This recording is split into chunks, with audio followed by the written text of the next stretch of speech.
अनमोल वचन अखिल भारतीय संत मत सत्संग के संस्थापक और गृहस्थ में आनंद योग के जनक परम संत महात्मा परम पूज्य श्री यशपाल जी महाराज अर्थात परम पूज्य भाई साहब जी द्वारा प्रतिपादित इन अनमोल वचनों का पालन करना अति आवश्यक है।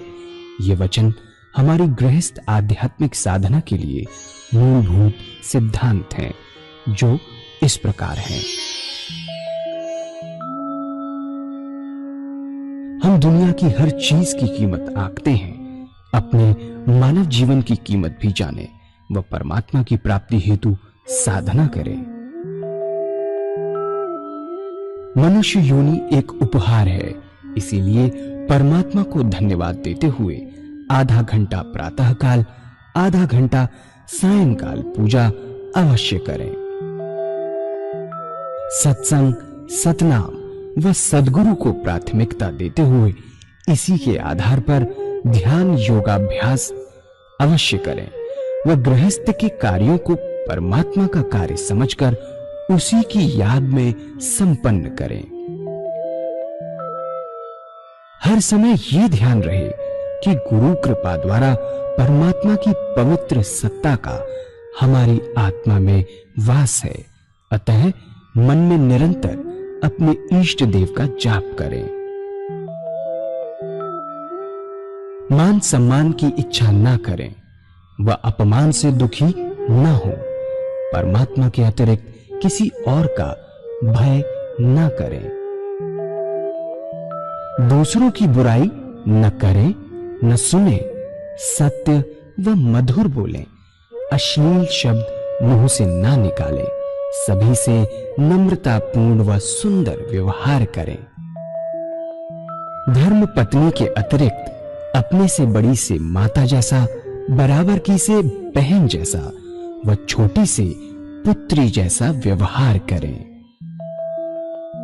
सांसारिक जीवन यापन की आवश्यकताएं अंतहीन है, इसलिए अधिक से अधिक समय सत्संग में व धन परोपकार में खर्च करें।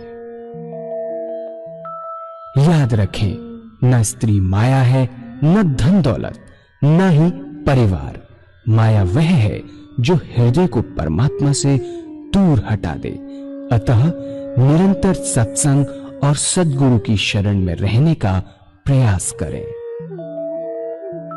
भोजन अपने इष्ट को अर्पण कर प्रसाद रूप में परमात्मा की याद में करें। रात्रि में सोने से पहले अच्छे बुरे कार्यों का आत्मनिरीक्षण कर उसका समुचित पश्चाताप करते हुए ध्यान करें व प्रभु की गहरी याद में ही विश्राम करें। परमात्मा तू ही है, तेरी इच्छा पूर्ण हो।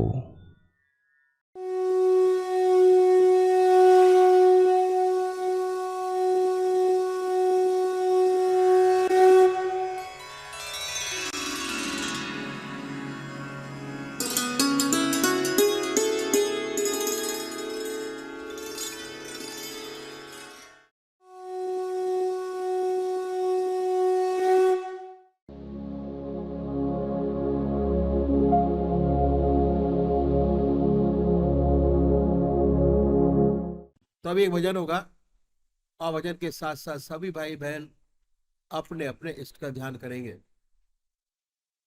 प्रिया लखनऊ से जो आए हैं भजन कहेंगे।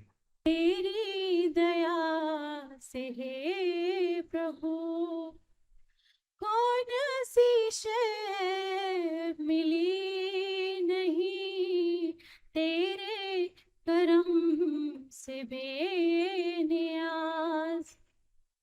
जीने को जी रहा हूँ मैं, दाता तेरे बगैर भी, दाता तेरे बगैर भी, दाता तेरे बगैर भी, जिंदगी जिसको कह सकूं, जिंदगी जिसको कह सकूं, ऐसी तो लगी नहीं तेरी दया से हे प्रभु, तेरी दया से हे प्रभु।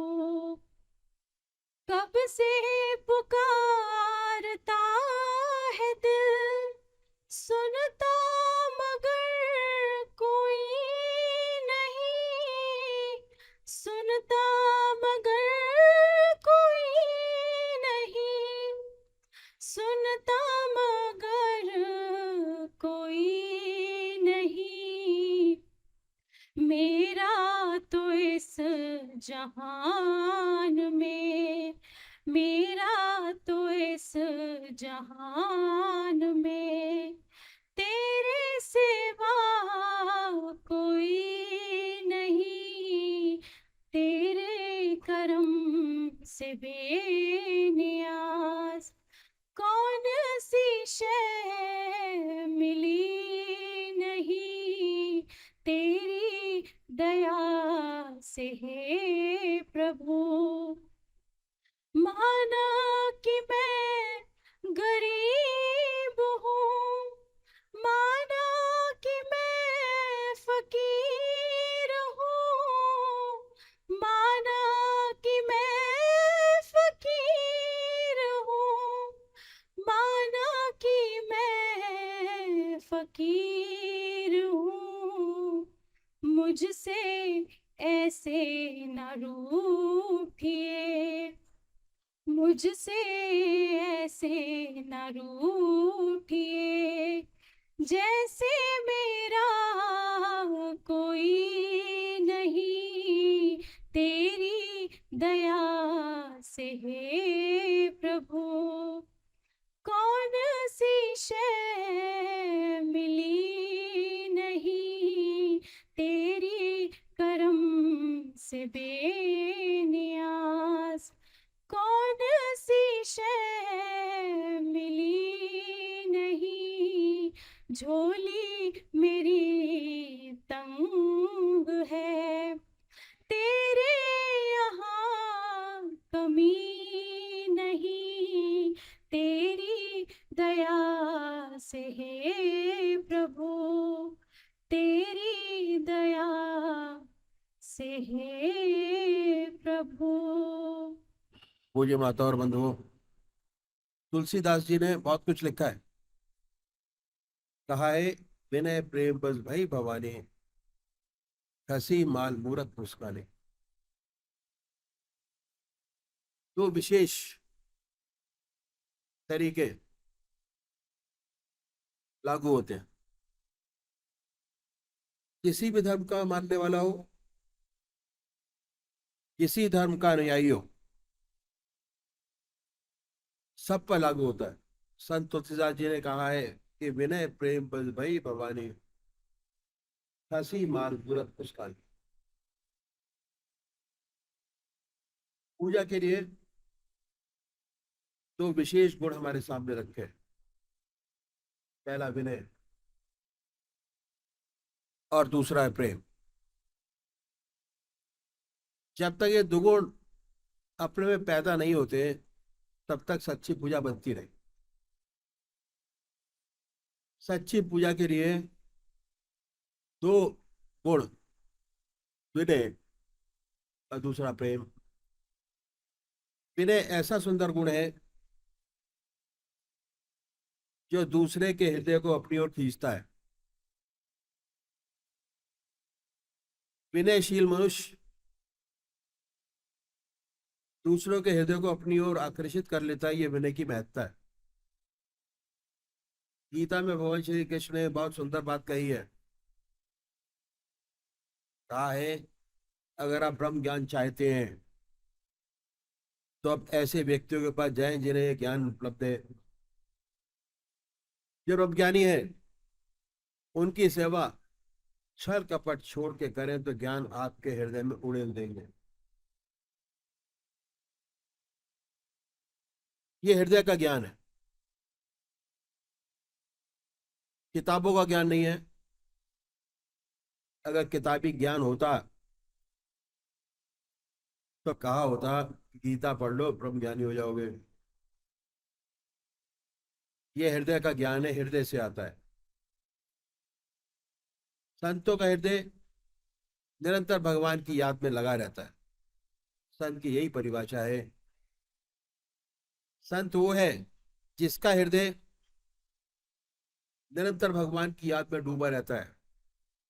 चलते फिरते, खाते पीते, सोते जागते, संसार का हर क्रिया करते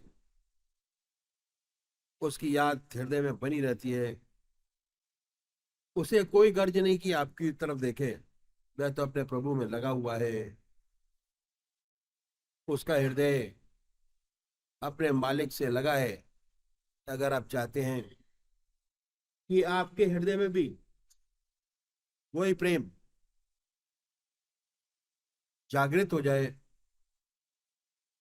परमात्मा के प्रति आपका हृदय निरंतर ईश्वर की याद में डूबा रहे,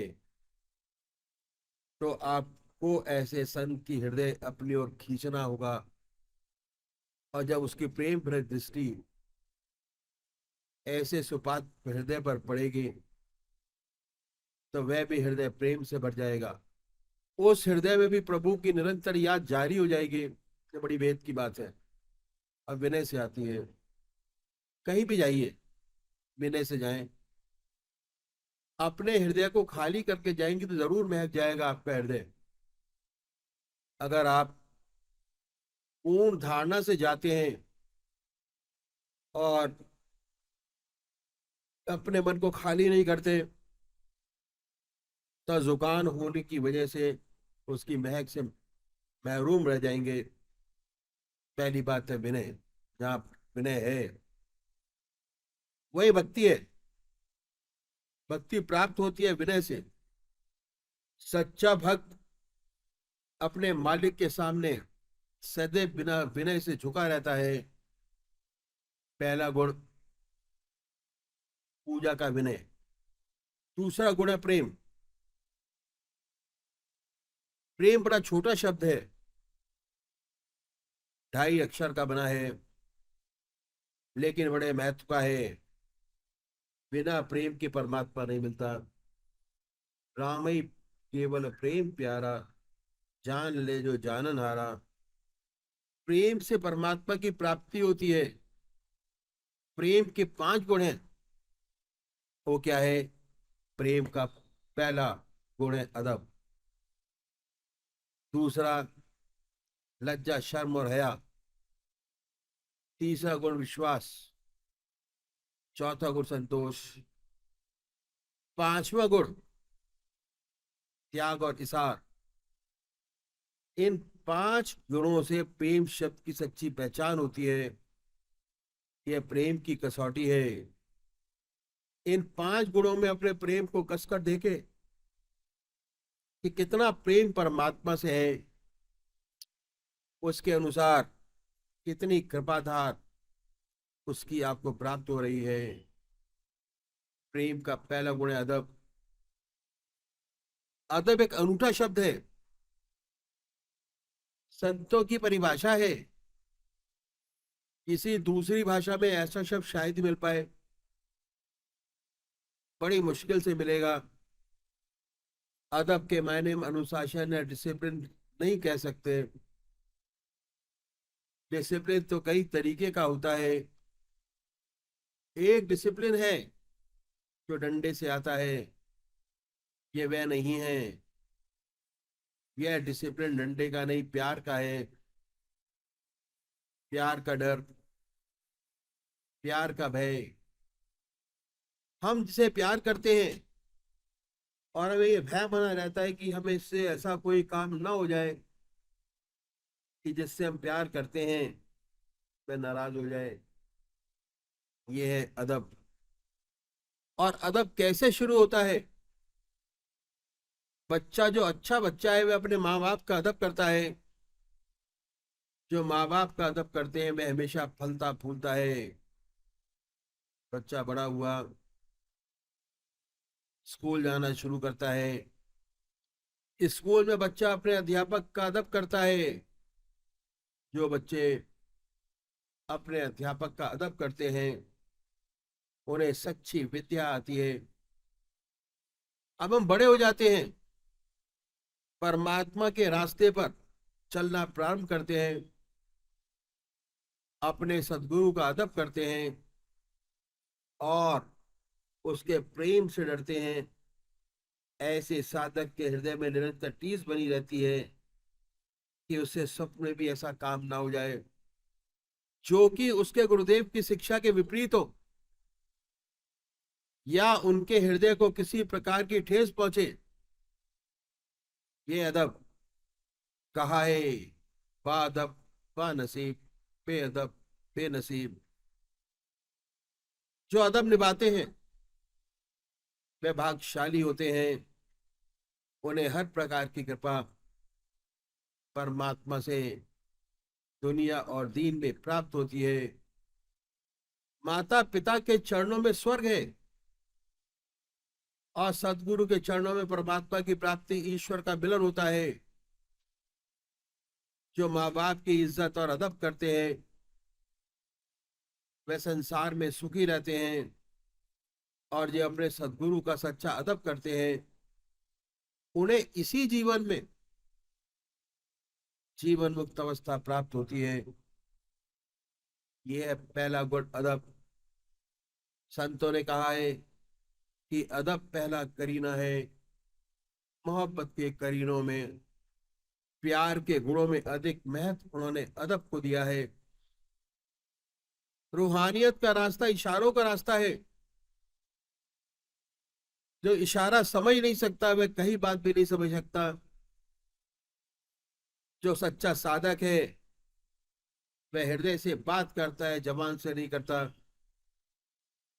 और जब ये अदब आगे बढ़ता है हमें ईश्वर की नजदीकी प्राप्त होती है, और इससे परमात्मा का सच्चा अदब बनता है।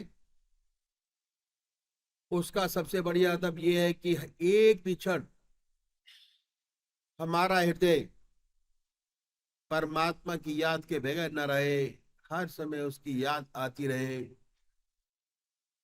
उसकी हजूरी रहे, उसकी आगाही रहे। ऐसा परमात्मा का डर हमसे बने।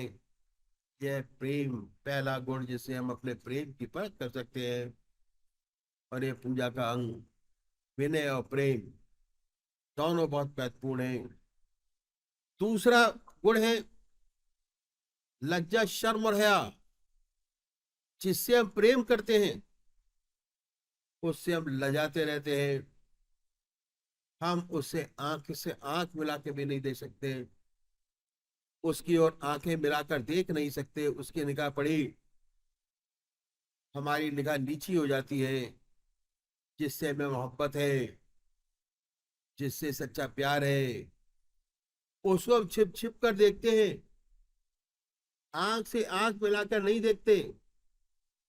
आंख से आंख नहीं मिलाते, छिप छिप के निहारते रहते हैं। और निरंतर यह भय बना रहता है कि ऐसा कार्य न हो जाए कि उसे ठेस पहुंचे। सच्चा साधक निरंतर इस कोशिश में लगा रहता है कि कहीं उससे ऐसा काम ना हो जाए जो अपने गुरु के सामने नहीं कर सकता। ऐसा काम उसकी गैरहाजिरी में भी ना करे। ये अदब, ये शर्म है और लज्जा इतना सुंदर गुण है। इससे हमारी जिंदगी में बड़ा सुधार होता है। गलतियां इंसान से होती हैं, लेकिन जिनमें शर्म है, जिनमें लज्जा है, वे अपनी गलतियों से अपने को सुधारते हैं और ऊपर उठते चले जाते हैं। शर्म में सुधार है, लज्जा में सुधार है। और जो निर्लज हो जाता है उसमें कभी सुधार नहीं हो सकता। कहते हैं कि ये बच्चा ढीठ हो गया। ढीठ के मायने कि उसने लज्जा को छोड़ दिया, उसमें सुधार नहीं हो सकता। लज्जा से हमारी जिंदगी पवित्र बनती है, सुंदर बनती है। मुझे एक संत का किस्सा याद आ गया जो मैं आपके सामने रखूंगा। एक मुसलमान संत थे, उनका लड़का शराब पीने लगा। उनको ये पता चल गया कि हमारा लड़का कभी कोई शराब पीता है, लेकिन संत लोग जब तक कुछ नहीं कहते, जब तक अवसर नहीं आता, देखते रहते हैं। एक दिन उनके पड़ोसी ने शिकायत की कि आप तो इतने ऊंचे महात्मा हैं, आपका लड़का शराब पीता है। लड़का घर में ही था, जानते थे कि हाँ पीता है, मालूम था कि लड़का घर में ही है। महात्मा जी ने कहा कि ऐसा हो ही नहीं सकता, मेरा लड़का और शराब, असंभव, आपको किसी ने गलत बताया होगा। फिर उसने कहा कि ऐसा हो ही नहीं सकता, मेरा लड़का और शराब, असंभव। और लड़का सब सुन रहा था। उन्होंने कहा कि मैं आपको दिखाऊंगा। तो उन्होंने कहा कि हाँ हाँ जरूर दिखाइएगा, मेरा लड़का और कभी शराब पी नहीं सकता। उस लड़के पर इतना सुंदर असर पड़ा कि मेरे पिता को मेरे ऊपर इतना विश्वास, और ऐसा नीच काम करूं। उसने वाकई में शराब पीना छोड़ दिया, शराब पीना बंद कर दिया। साल 1.5 साल गुजरा, उसने शराब नहीं छुई। एक रोज फिर उसके दोस्तों ने पकड़कर जबरदस्ती दुकान पर शराब पीने के लिए बैठा दिया, और मजबूरन में बैठ गया। पुरानी आदत थी, थोड़ा आदत का पुनरुत्थान हुआ, बैठ गया और पीने लगा। जब पी रहा था तो संत के जो पड़ोसी थे उधर से गुजर रहे थे, देखा कि मतलब पी रहा है। वह फौरन जल्दी जल्दी घर वापस आए और इन संत के पास पहुंचे और कहा कि चलिए आपको मैं दिखाता हूं, आप तो कह रहे थे कि आपका लड़का शराब नहीं पीता, मैं आपको दिखाता हूं। वे छड़ी हाथ में लिए साथ चल दिए। दुकान पर पहुंचे तो देखा वाकई में पी रहा है, लेकिन एक खंबे की ओट पे वे बैठा था और पी रहा था। जब ये खंबे की ओट में बोले कि हाँ पी तो जरूर रहा है, पर खंबे की ओट में है, इंशाअल्लाह जरूर छोड़ देगा। उसने सुना और तौबा की, उसने शराब पीना छोड़ दिया।